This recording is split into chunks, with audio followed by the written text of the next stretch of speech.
capital of the Lebanon?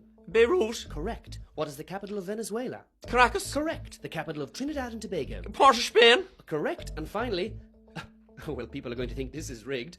For €10,000, what is the capital of the Republic of Ireland? The capital of the Republic of Ireland for €10,000. Yeah, no. It's, Yes?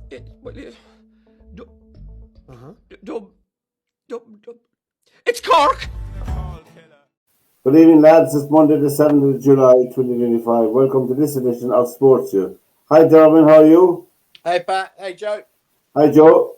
Hi, Pat. Hi, Derwynne. We have soccer to start off with. The European Championships are on in the women's section, and also we're coming to the final four of the inaugural FIFA World Club Football Championship.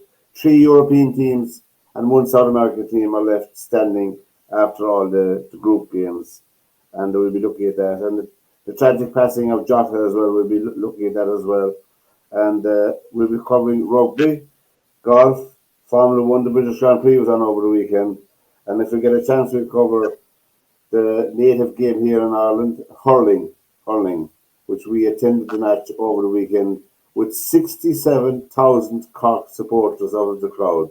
I mean, it was just astonishing. When we got off the bus in Burkey in Dublin, it was just a sea of red. And we were asking everyone, do they know what's on today in Dublin, you know? A lot of people, you know, Dublin is primarily, for people who don't know this, primarily a football county, you know. Traditionally, they would be, you know. And, well, anyway, there we are. There we go. We had a great day out and a long day.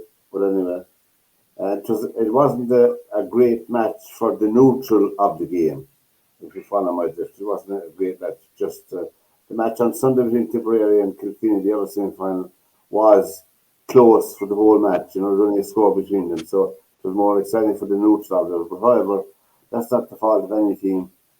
However, and we have another story from Brian Clough, who is the gift that keeps on giving. You know, people who he managed and all of that. You know, and there's no. I suppose you could say there aren't any characters like him left in the game. You know, Brian Clough today. You know. Anyway. The USA were beaten by Mexico in the Gold Cup final. Pochettino. Did you see that, Joe? Did you see the match at all? I didn't see all the match, but I saw enough of the game. Yeah. See the controversy that. I mean, it's absolutely unbelievable. The Mexican player falls on the ball, right? He's falling down. He puts his hand on top of the ball in the penalty area, and there's no penalty given. Yeah. And they lose 2-1. Yeah, it was a tough. I mean, there are tough things happening in soccer, in all sports, really. You know, in hurling at the weekend yesterday was a point that never was. You know, as well scored wide, but there you go. But I mean, something as blatant as that, you wonder if that's happened sometimes. But PSG are playing Real Madrid in one semi-final of the inaugural FIFA. Well, let's see, FIFA. What is it called? Club World Cup. Club World Cup, yeah. There we are, the Club World Cup, Club World Cup, and Fluminense of Rio de Janeiro are playing Chelsea in the other semi-final. So, I don't know, would it be a PSG versus Chelsea? Chelsea and I've had a good run through that competition, haven't they? Yeah, they've had, but they haven't played anybody really of note, have they? The Brazilian team are tough. I was reading about them. They were founded in 1902, so they were good long. There's 3 or 4 teams in Rio anyway. There's the Flamenco as well, and someone else. There's 4 teams in Rio. But anyway, I suppose from the point of view of the competition, it was good that there weren't 4 European teams in the semi-final. You know, I suppose that's good. Well, that's got to be good for FIFA because it kind of justifies the tournament. And to be honest, I didn't realize this is every 4 years. This tournament, right? Yeah, it's It a, it's a, was. is it fitted in between the year before the World Cup, something like that? I think that's the way they've set it up. So, I mean, it has, I suppose, a chance of being, becoming a fixture in the calendar. Um, I just, I think they'll have to pick their countries that they're going to host it in. It's like, you know, Joe, if they want to improve soccer standards, I would say myself, I think this is just another tournament that is making the rich clubs richer in the long run, because you have the European Champions League, you have the same teams coming to the top. I'm not blaming the teams for coming to the top, but you have the same teams getting the bulk of the income from the competition. And you have the same now in this as well, you know, PSG, Real Madrid, Chelsea. I mean, they're to the fore in the European Cup as well, you know. So I don't know, is it going to do anything in the long run for soccer? Except maybe the next World Club competition might be held in the Middle East. I think it might. I don't know. Yeah, well, I mean, it's going to be interesting just for the simple reasons. I mean, it's an invitational tournament. It's not an earned tournament as such. Yeah, it's not a qualifying tournament, yeah. Yeah, it's not a qualifying one. So um, it'll be interesting because, you know, when you don't have the likes of Liverpool competing and what have you, then it doesn't give it the same kind of gloss. Arsenal weren't in it. And I'm sure there's some other big clubs around that haven't that decided not to accept the invitation to go to it. But I think it's kind of one of those things. I think that's fulfilling two needs for FIFA. They're getting a tournament that is high profile the year before a World Cup, and it's also invitational in that allows them to, like you say, to invite teams from areas that they're trying to grow the game in. So it might fulfill two of their needs, but it's still, still seems to me that it's another tournament that's not needed. To crowd the schedule. Yeah, I mean, a lot of my friends weren't even aware that it was on. You know, Yeah, some of them, and they'd be soccer followers as well. You know, right. and Of course, it's the first year of it. You know, and it takes a while to get used to it. You know, but anyway, we wish them well in the future. I don't know what they're going to do next time. Is it going to be invitational, or I don't know. Maybe they might consider uh, consider countries like Ireland, smaller countries like Ireland, Iceland, Estonia, those countries that are a bit behind the Chelseas and the Real Madrids. They might consider inviting those clubs to take part in it. I don't know. I don't know what the answer is, but really, soccer will be only a sport that people can afford to go to now, you know, who have money to attend rather, you know, and to participate in them. It's not as universal as we think it is, you know, at grassroots level, you know. It's Well, dependent. I mean, what you're saying is all, you know, would be very nice, but the reality is that teams from Ireland, teams from Iceland, any of those small countries, Lithuania, any of those, they're not going to get invited to that tournament. I mean, what may be more appropriate in what they're trying to do or what they're in the process of doing now with like in UEFA or the rankings for the World Cup and what have you, maybe they should have different level tournaments for those countries. Well, they have in Europe, in fairness, the Champions League, the Europa League, and the Conference League, as we know, you know. Yeah, but they're all still, I mean,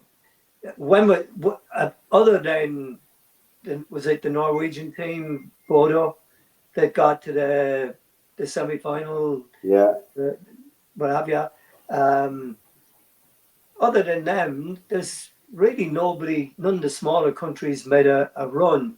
Well, I think deep into the tournaments. So, I mean, it's like, well, you take Gaelic games, for instance, right? You've got the Talton Cup now, right? Yeah. For counties that have no hope of ever winning the All-Ireland. Yeah, that's true. You know, and I mean, Ireland are probably the same. I mean, we've been to the quarterfinals of the World Cup twice. Can you see that happening again anytime soon? I can see the beginning of something in the sense that they have the Nations League. I look at that as a positive. The Nations League allows second and third tier countries to qualify for the European competition as well as the normal knockout competition. You know, I think it's giving hope to teams like Wales, like Scotland, like the Republic of Ireland. You know, another way to get their seedings up. You know, as well. Yeah. For the qualification. Well, it's I don't know what the long term answer is. You know, I mean, you'll never take the multi-millionaires and the speculators and the hedge funds out of soccer or of any business. So that's a given, you know. The trouble is, though, guys, I mean, the big clubs will only get bigger because they're in that spot, aren't they? The little clubs might get a little bit, they might grow a little bit, but they're never going to, you know, Sutton United's never going to be Man United, is it? No, not for a while. No. And you know, as much as what I mean is that, you know, I do. If you look at Germany, is Borussia Dortmund as big as Bayern Munich? Well, probably not, is it? Probably not. No, Bayern Munich would be a wealthier club. Would be the number one club in Germany. Yeah. Yeah, and if you look at countries around the world, every country around the world that plays football has got 2 or 3 clubs that are always, you know, Santos in Brazil. Yeah, Santos was the flag bearer for years and years. Yeah. Yeah, and then, you know, wherever you go, it's all the same. But the little clubs, you know, even if when you look at the Euros, you know, Wales getting to a semi-finals in a Euro. That might never happen again. Right. No. And that was just I don't want to say it was luck. It wasn't. They played well.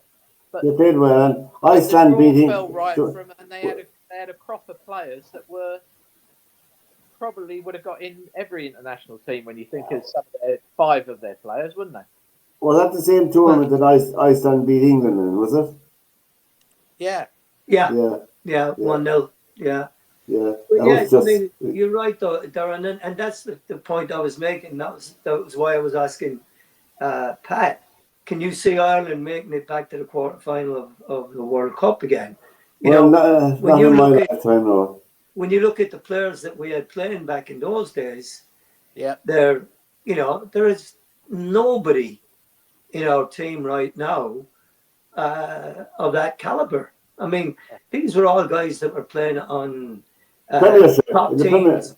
Premiership, yeah. Top teams in the Premiership. Yeah, they were all there, And by the same token, they're playing in the top leagues or the top tournaments in Europe.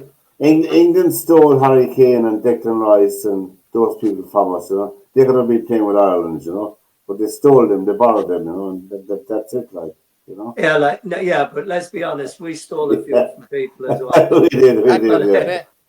Let's not bring up Jack Charlton again. Let's not confuse ourselves with that one.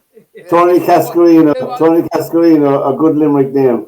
Yeah, right, exactly. But did they have the Roma Cafe down in? Yeah, Tony Cascarino. You drank a pint of Guinness? Oh, you can play for Ireland. No. They had fish and chips. Yeah. Yeah. Maybe Paulo Rossi. Do you remember Rossi's? Paulo Rossi could have been playing for Ireland, you know. Yeah, he could have been. Anyway, we there's a story here that your man is telling about. Another funny story from Brian Clough's time. To have a car when you were young, you had to ask him. Because if he said no, you couldn't have a car. And his answer to me was, I think you're a bit of an idiot. And while ever there's an idiot on the road, you're not having a car, so because I'm still driving on the road. And I asked him for months and months and months. Anyway, so I signed this blank contract. It'll be ready in the morning. So I go and pick it up Monday morning. Carol hands me some car keys. I said, what's this? She said, you wanted a car, didn't you? I said, yeah. So he's got your car. What is it? She said, I don't know. I said, where is it? She said, it's in the car park. I said, Carol, there's 100 cars in that car. The point of this car, anyway, it's a white XR3i with a black. Wow. Yeah, and straight away I'm thinking, oh, no one in Barnsley's got one of them black cars. So I point at the car's flash, and then the flashes, and so I've got that car, go back in. I said to Carol, oh, thank the gaffer. She said, here's your contract. I look at the contract. Year 1, £500 a week. Year 2, £500 a week. Year 3, £500 a week. Year 4, £500 a week. In the little bonus section, Elizabeth's car. So I go, who's Elizabeth? She said, his daughter. She bought that car, she didn't like it, so he's give it you. That's not the worst. So I get the wage slip at the end of the month, and there's in the column underneath the wages, deduction, Elizabeth's car. £135. So all I did was take over the monthly payment of the car anyway. But that was just him. You know, signing that blank contract, even when I had bad times, I could never do wrong anymore. They're very funny stories, lads, you know. If you need cheering up at night, you should go on YouTube and get some of those stories. They're just a joy, you know. Oh, yeah. But, and people who played under him and for him never had a bad word to say about him, you know. Never had a bad word to say about him, you know. And which is the measure of the man, really, you know. But that was another Brian Clough story, you know. Anyway, as I said, we need more of those around soccer today. In rugby, the Lions had another warm-up game during the week. They played Waratahs or something over there. 21-10. 21-10 they won the match by, you know. And Scotland were playing the Maori All Blacks, and they won 29-26. Japan beat Wales 24-12, and New Zealand beat France in a cracking game 31-27, and South Africa beat Italy 42-24. Ireland are on a mini tour with Paul O'Connell in charge. You remember Paul O'Connell, former Irish captain? He's in charge of the team. They're touring. They beat Georgia, and they're playing Portugal Wednesday. They beat Georgia 34-5. And England beat Argentina 35-12. They're all rugby friendlies that happened during the week. The John Deere Classic was won in a playoff by Brian Campbell against Gorilla, minus 18, 65, 66, 68, 67. I didn't realise, as well as the money, they got their choice of a tractor as well, Derwynne. Yeah, tractor, yeah. But I'll tell you, lads, you know, I remember the old grey tractors. Do you remember those with the steering wheel, and if you fell off them, we killed stone dead. But these tractors, I was looking at them on television. They're huge things altogether, you know, huge, colossal things, bigger than any tank that you could fight a war with. They were huge. I was wondering, what would you do with a tractor if you won the tractor in the golf competition? You sell it straight back to John Deere. That's all that happens. It's like when you win a car for a hole-in-one. The first option is like, can I sell it back to you? Right, because it's insured, right? Yeah, whoever sponsors the event has a hole-in-one prize. It could be anything. I mean, Aoki 1 year at the World Match Play won a house at Glen Eagles for the duration of his life. He won a what? He won a house at Glen Eagles. Oh, really? Well, go ahead. He'd sold it before the round had finished. Go ahead. He had a hole-in-one on the second hole at Wentworth during the World Match Play back in the 80s, this is. Yeah. and he'd sold it by the 16th green or something. That's a good story. That's a good story. Anyway, Brian Campbell, he won $1.5 million as well for winning John Deere Classic. And Seamus Powell from Water was playing that. He finished down the field. He finished at -8. He had a good tournament, except his last round was a 75, which scuppered his chances of having a high finish. But anyway, he had a good weekend. The BMW International. Did I ask you this before? I might mix it up, Derwynne. That used to be a European flagship tournament one time. No, that's the BMW Championships. Used to be the PGA Championship In Wentworth. Yeah, Wentworth. That's not that one. That's the one in Germany. This BMW International Open that was played is not the one I mixed it up with. No, it's not the one. When is that held? Well, it used to be May Bank Holiday, but it's now in September.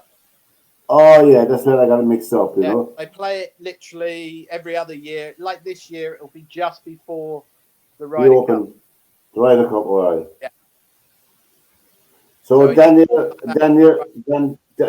Brown won that anyway. He got £500,000 for it, so he won that the BMW. And the Ladies Irish Open was won by an amateur.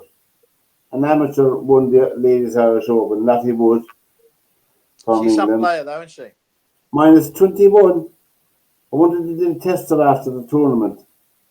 She is some player. I think she's like in the top 3 in the world in the amateur ranking. 68, 67, 67, and 69. Yeah. Wow. She shot for in Carlton House. It was a tough course. She shot. There was wind blowing as well, but she won -21. She won the Irish Open, Ladies Irish Open, but the rest of the Irish was Anna Foster at -8. So she has good form all year on the Ladies European Tour anyway. For the thing. And the British Grand Prix was on in Formula 1. Lando Norris won that from Oscar Piastri, and Nico Hülkenberg was third, and Lewis Hamilton was fourth, and Max Verstappen was fifth. The British Grand Prix. And of course, being the British Grand Prix, it had to rain. It was raining as well. So I was saying to Derwynne before we came on here that I remember even going back to the old black and white. That's a good bit ago now, lads. Just before your time, Derwynne.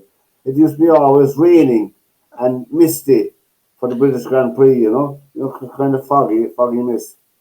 And that were times when you had real men in Formula 1 competing. Wasn't it? Anyway. Whatever his name is, Piastri. He got done for braking behind the safety car. He had to come in for 10 seconds in the pit lane or something. He got a 10 seconds penalty for probably combing his hair or something, yeah. For braking when the safety car was out. It's just you're not allowed to brake while you're following the safety car. What did they want him to do? Crash into it? I don't know. I mean, it was like, he was moaning about it on the radio this morning. Yeah, well, Piastri is leading the World Championship with 234 points. Norris is 226 points. And Verstappen is on 165. And Russell is on 147.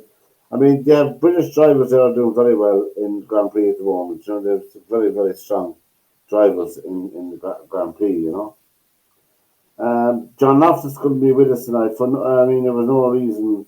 I don't know why, but Limerick are out of the hurling, so I didn't see any reason why he wouldn't be here, you know. But anyway, we were in Dublin over the weekend for the first All Ireland.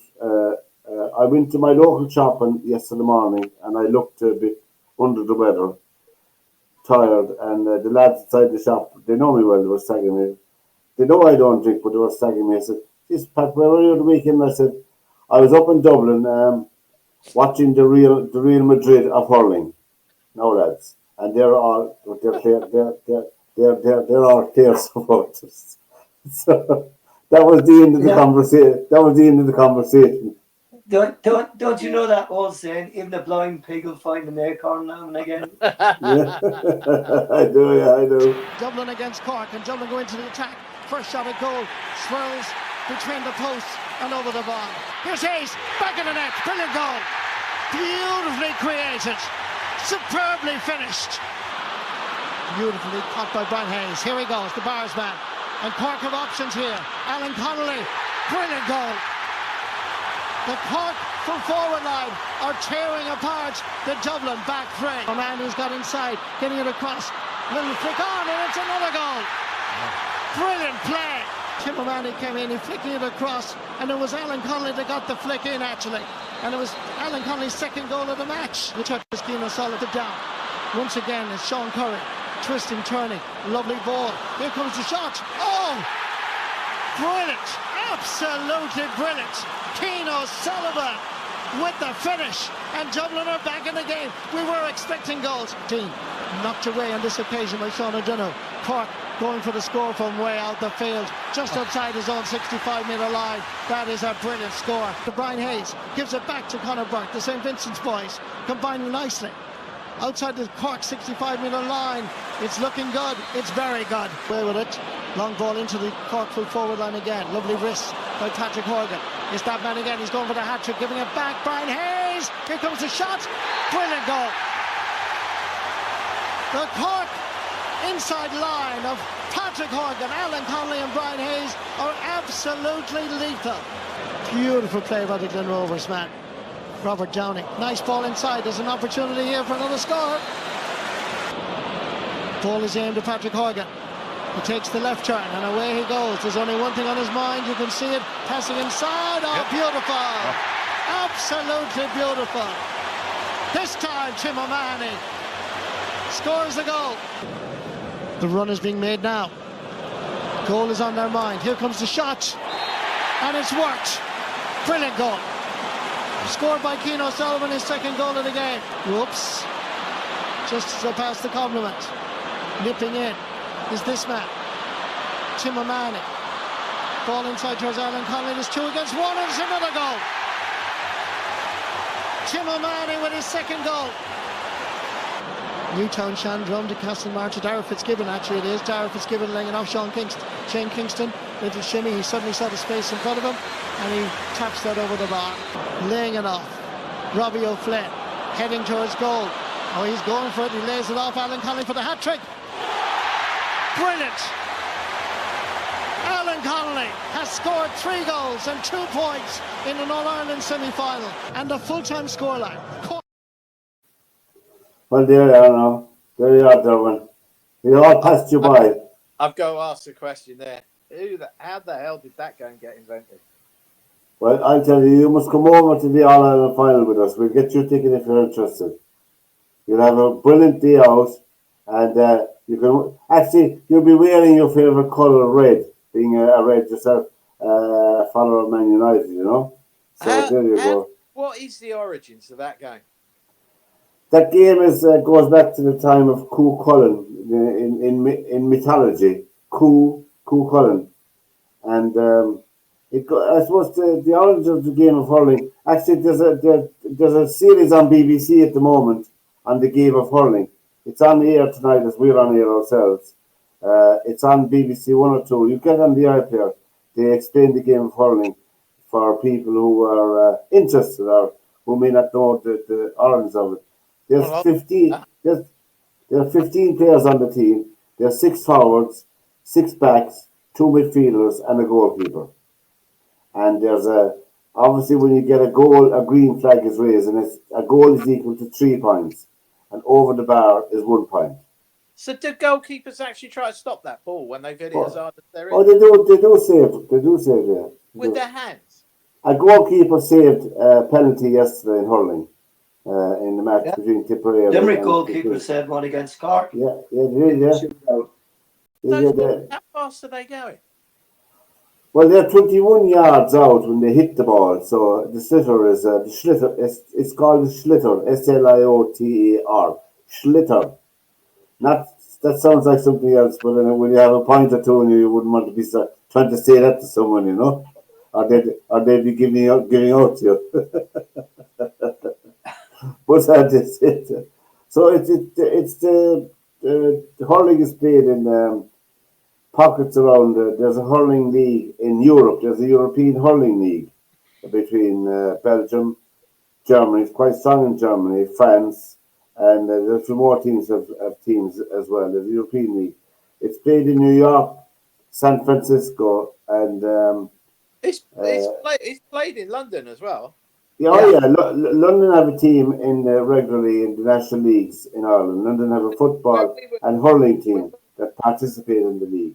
When we were kids growing up in Wembley, there was you always had, like on a Sunday, you always had lads playing hurling next to the football pitch in Wembley. Yeah, that's right. Yeah, that's right. It's, I mean, they're all Irish, but well, the hurling in Ireland, I suppose there are only 12 counties out of the 32 that are strong. You know, that's all. It's all.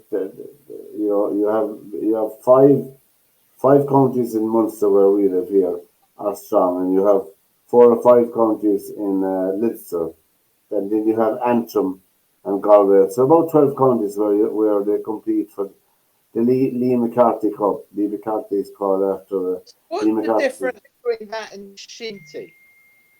What? Oh, shinty then. Shinty is another form of hurling. Shinty is played in Scotland, and shinty is played with a different a stick like a hockey stick. You can't handle the ball. You can't handle the ball in shinty. It's all to do with the stick and your wrist work. So shinty, there's a shinty competition every year between Scotland and Ireland. You know, shinty. Yeah, because they play shinty a lot in Northern Ireland, don't they? Yeah, they did in the 70s anyway. But yeah.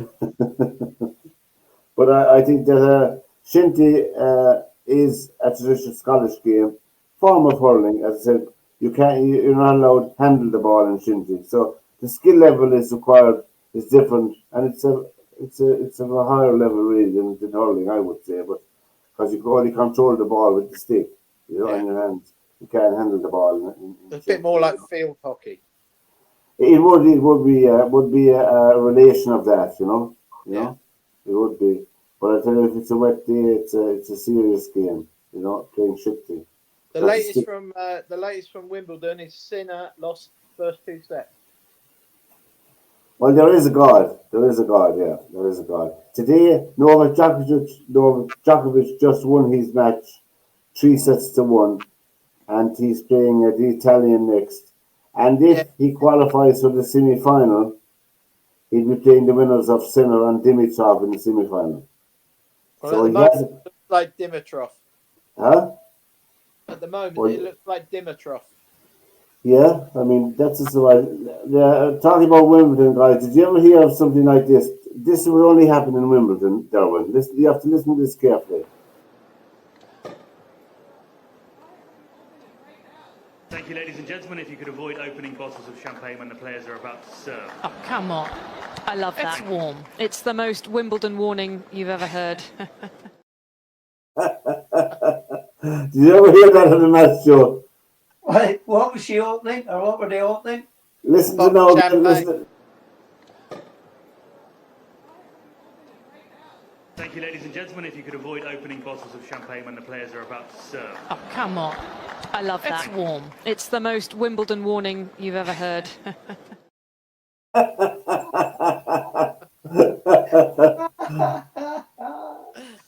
That's they'll be asking them to stop eating their strawberries and cream. Yeah. Yeah, and their glass of Pimm's. But I tell you, it's a very, as someone said, it's a very white game, tennis still, you know, in Britain anyway, in Wimbledon.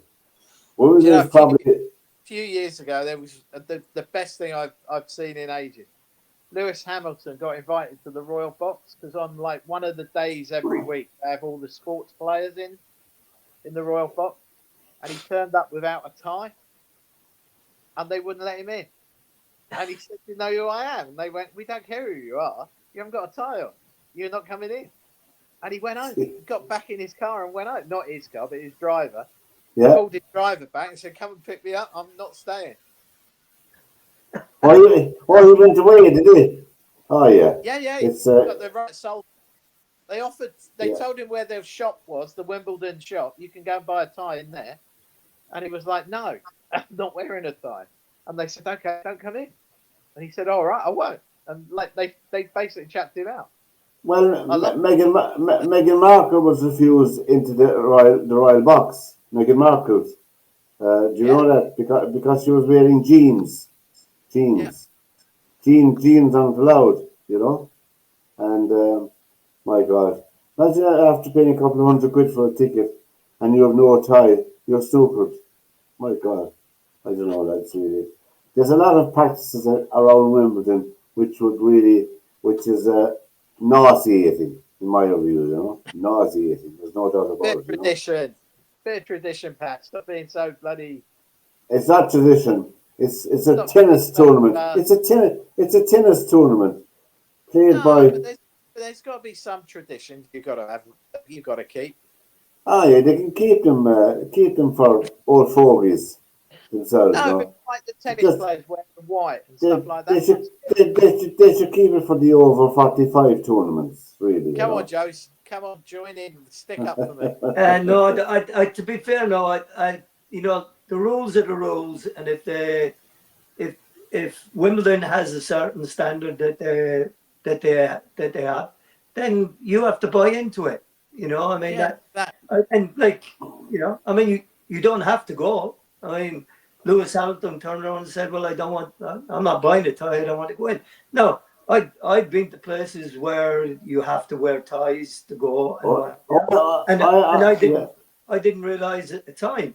And the people at the door said, "Oh, we've got a tie here that you can They borrow." lend you one, don't I said, "Yeah." I said, "That's fine. Give it to me." I'm sorry, I didn't. Well, I always have a clip-on one roll up my inside pocket. But I think that, you know, the problem that, or not a problem, but, you know, the way things are evolving and what have you, we're losing some of the traditions that have been set down the years that make something special. Yeah. I agree with you about standards. Yeah. You know, so you know, I was talking to somebody yesterday, right? You know, an Irish guy. I was talking to him on Facebook on Messenger, and he was saying, he said I went to Anfield, you know, and I've been to Anfield a couple of times, and we went down at half time for a pie and a pint. He said we came up at half time, eating our pie. We drank our pint because you're not allowed to bring beer into the seats with you at a soccer match. So that's a tradition, you know, that you can go in the bar after it. I mean, I know at rugby matches in Lansdowne Road, it's a very off-putting thing where people are going in and out of the bar right throughout the match, in and out. You know, you want to give them a clatter, but in Croke Park, there's plenty of places to get a drink in Croke Park. Loads of shops, loads of beer stops there, plenty of food. Although the food's appalling. I must send an email about it when I get a chance tonight. The food in Croke Park is absolute, not fit for pigs. But the drink, you can drink all right in Croke Park, but you can't bring it into the ground. Right, and it's pretty much like that in stadiums over here for some. Yeah. Although in America you're allowed to bring your drink into your seat with you. So, but I like some of the things that maintain their traditions. It makes it a unique experience to go to it and what have you. So you go to Augusta, Joe. You go to Augusta as a spectator, and you can't run to watch someone hit a shot. You have to walk. Yeah. So if you were near the 18th green and someone said, "Oh, he's got a putt to win the Masters," you can't run down to by the 18th green because they still got Pilkington security at the Masters, and their job is to throw you out if you run. Yeah. What about if you could run faster than them? But you know, like Joe just said, some of those traditions. Why should everybody lose those traditions? You know, it's me saying about the tennis players having to wear white.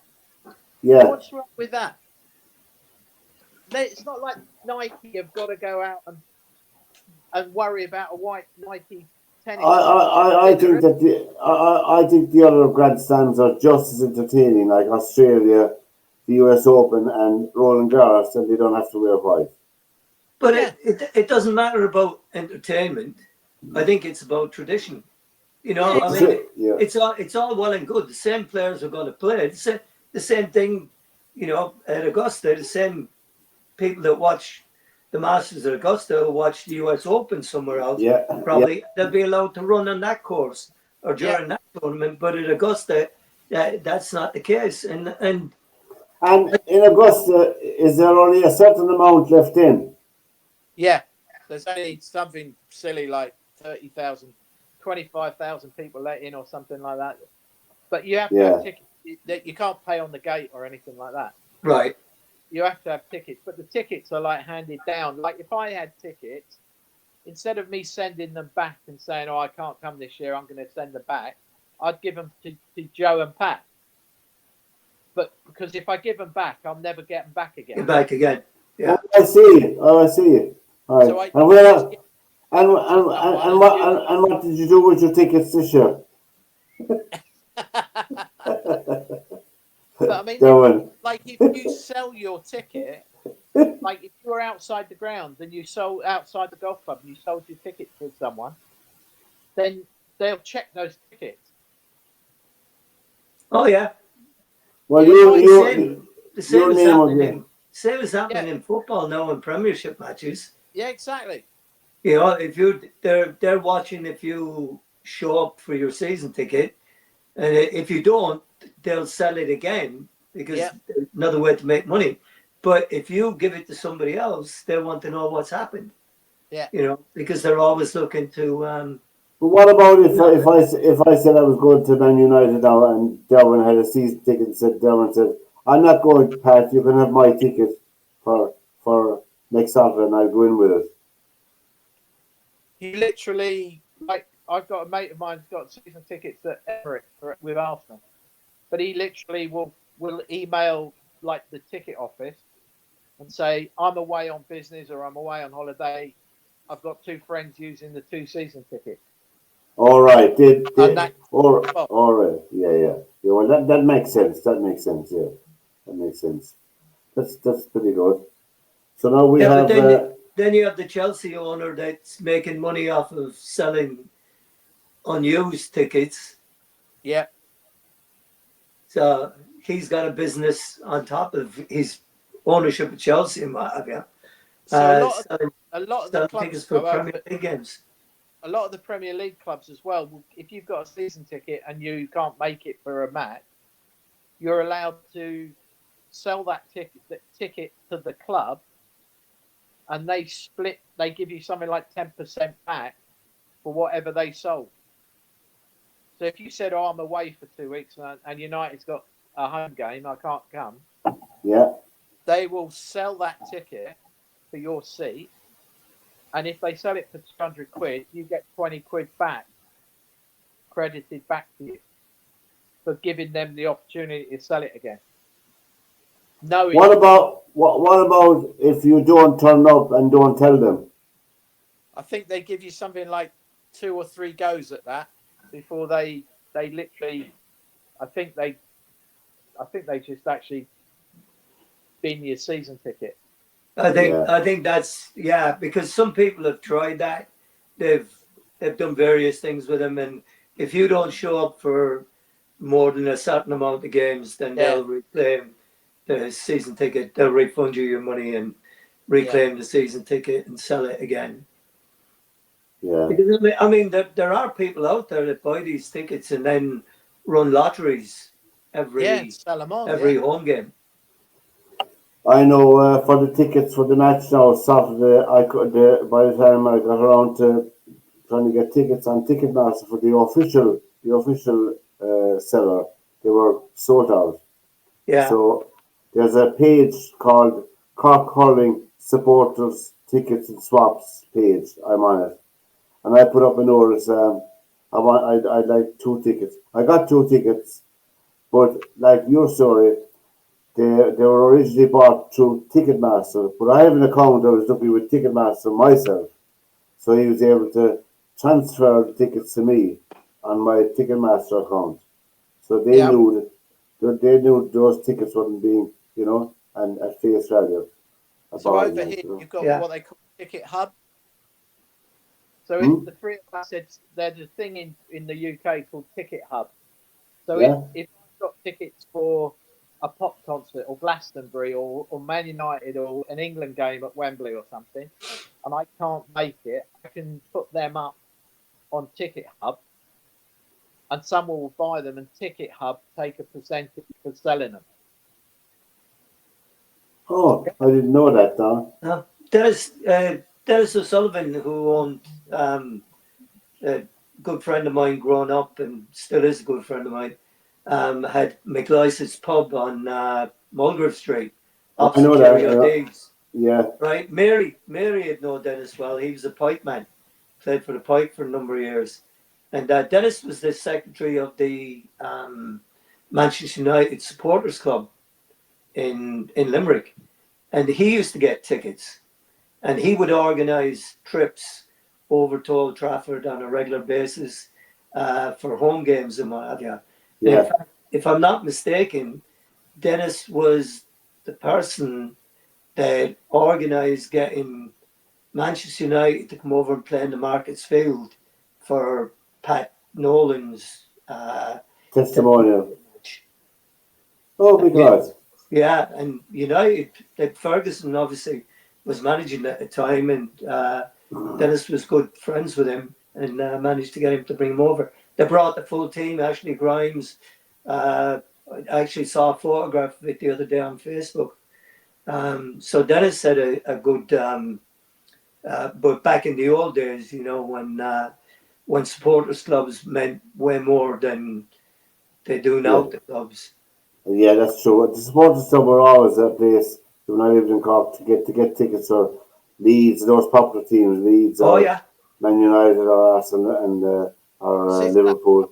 A lot of the big clubs, Joe, you'll know about it. A lot of the big clubs up north have got massive support. Like if United were playing Arsenal, that 5,000-6,000 tickets for United fans, that will be sold to the London supporters, basically. Oh yeah. Oh, I see. There'll be very little come down from the north, considering, out of 6,000, there might be 500 come down from the north. Yeah. For a United play Arsenal, Chelsea, or anything like that. Oh. And all the Liverpool have got it, Newcastle have got it, but they literally, wherever they're going, they'll have their local supporters club will have first chivvy at getting some tickets. Well, that's interesting. All right. I mean, it's of course tickets today are just so expensive for soccer matches. Oh. So expensive. And they're so hard to come by. Yeah, that's true. Oh, Joe, by the way, that pub is closed, for the years. That pub. Oh, Jerry O'Dee's? You're the one, the McLysons. Oh, but didn't Dennis took it over and ran it for a while? And there's a pub across from Jerry O'Dee's on that area called, believe it or not, Anton Deck's Sports Bar. Right. So yeah, and I've been in there a couple of times. I know both the lads. That Declan was the manager of Pike Rovers when they won the FAI Junior Cup a few years ago. What's his last name? Declan Considine. Oh yeah, is that who they? He works with the FAI as a coach as well. Yeah. So Deck, he coached the Pike team, a fine player, a junior international with the Pike. And then Auntie's buddy was out in, where was he? He was over in one of the Canary Islands, I think, for a while. He was over there, working over there. And when COVID struck, he kind of got stuck here for a while. So I don't know if he ever went back or not. But I was in Anton Deck's 2 years ago when Lindley got married in Limerick. Yeah. They actually might have they might have a picture of Grimsby up in the pub. So I sent them a couple. Yeah. You're not going to believe this, boys, but the update from Wimbledon is 2-2. Is in the third set. It's 2 sets to love to Gregor Dimitrov. But he's fallen, and he's had to go off for physio back to the changing rooms, and it looks like he's not going to return. Oh my God! Sinner's going to get a walkover. Oh, go away! No! He's done his right shoulder in. He's leading 2-1 in the third set. Oh my God! 2 sets up, 2-1 up in games in the third set, and he's basically done his right shoulder. He's popped his right shoulder. He'll have to forfeit. Well, Sinner won't go any further anyway.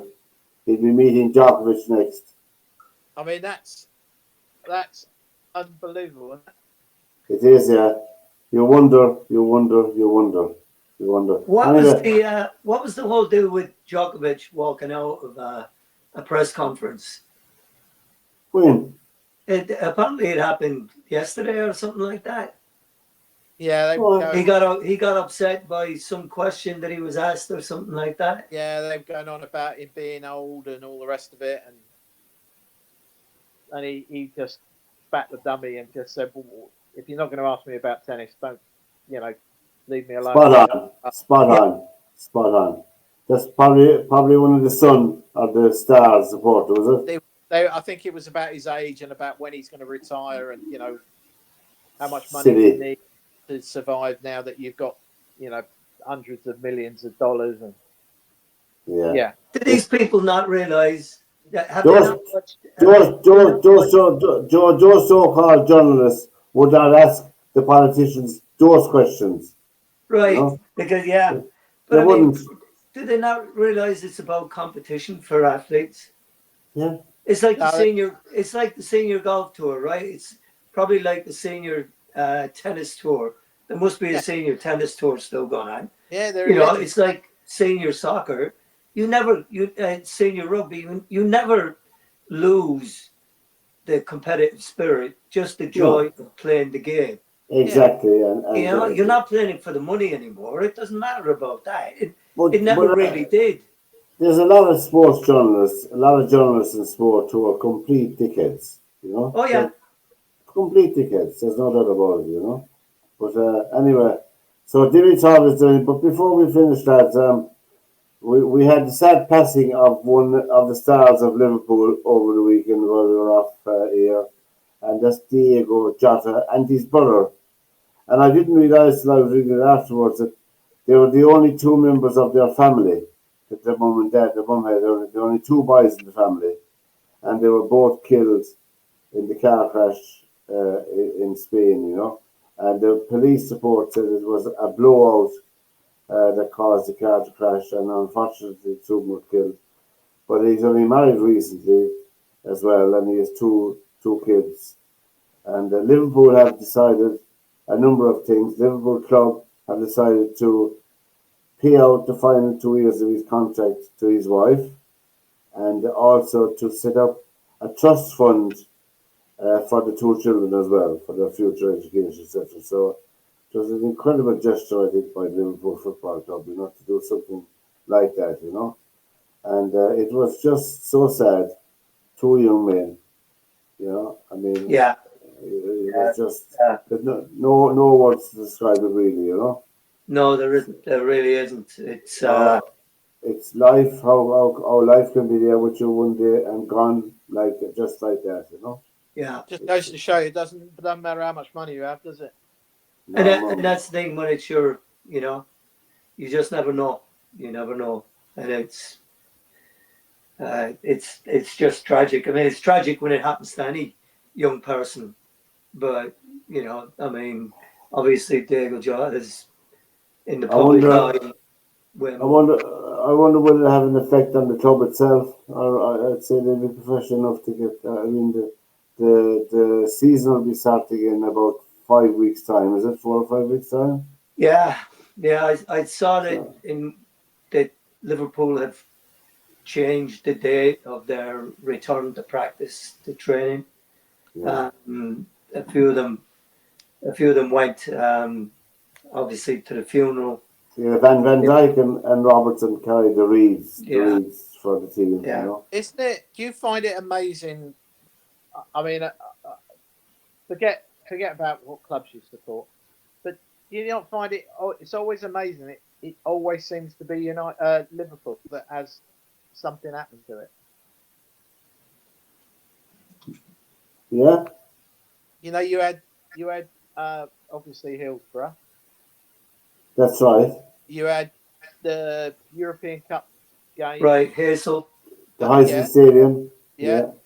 Now you've had this as well. It just seems like I'm not saying Liverpool's cursed or anything like that, but you do sit there and kind of go, it always seems to be Liverpool, doesn't it?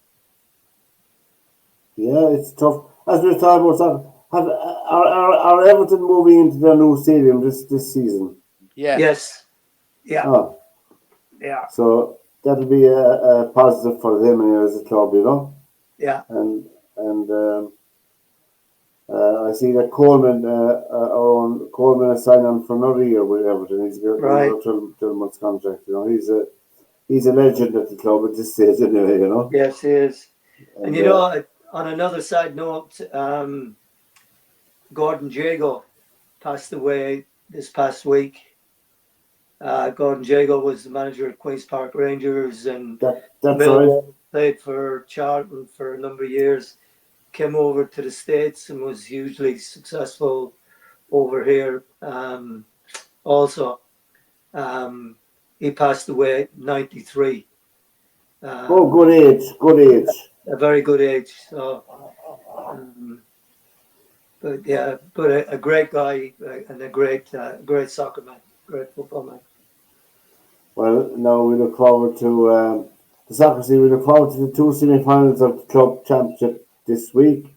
As I said, there are PSG and Real Madrid and Chelsea and Fluminense from Brazil. So they are 2 good matches to look forward to. The European Championship is on. Spain, the world champions in women's football, beat Belgium in their group match this evening 6-2, and so they're looking very good to win the European Championship this season, and I could see why they're favourites. Technically, they're very good as well, I must say. You know, so is the All Ireland hurling final going to be moved to the Gaelic grounds? So well, we were travel too far. Well, we were hoping that they'd take in Cork, you know, but. You want every advantage now? No, the stadium would be most suitable down by the Lee, you know, to be most suitable for the All Ireland final. The last All Ireland final that was played outside of Croke Park was in 1984, Cork and Offaly for the centenary of the GAA. I was at that match that day, you know, and Cork won it against Offaly. They qualified for the final in '84. So there you are. And where was it played? In Thurles, because the GA was founded in Thurles. So they played So the last Ireland didn't be played before 1984 outside of Ireland was 1947 in the Polo Grounds in New York between Kerry and Cavan. The Ireland final was played there. There's all newsreels of it in black and white, but there you are now in 1947. So that's the history. Wow, I did not know that. So, is Dimitrov gone? Yeah, he's gone. He's retired. Oh, dear me. It's a bad day. It was going so well. But anyway, it was going so well that anyway, there we go. I'll say no more about the case the solicitors are doing. They had a word in your ear from last week, did they? Well, that's why I'm an official. I want to tell you, lads, I'm an official student from now on. I was accepted as an official student in TUS, that's the University of Channel. I'm going back studying law this year in September, full time. So we'll have our own in-house lawyer then. We'll be will. all right. I tell you, we'll be flying. Then we'll be close to the wind. There'll be nobody safe at all. You know? Anyway, lads, we'll come to the end of another program. So from Derwynne, from Joe, and from myself, till we meet again next Monday, Lacoon of Day. Good sporting for the weekend. Look forward to some good sports the weekend. And take care, guys. Take care. See you, boys. Take care, lads. See you. Yeah.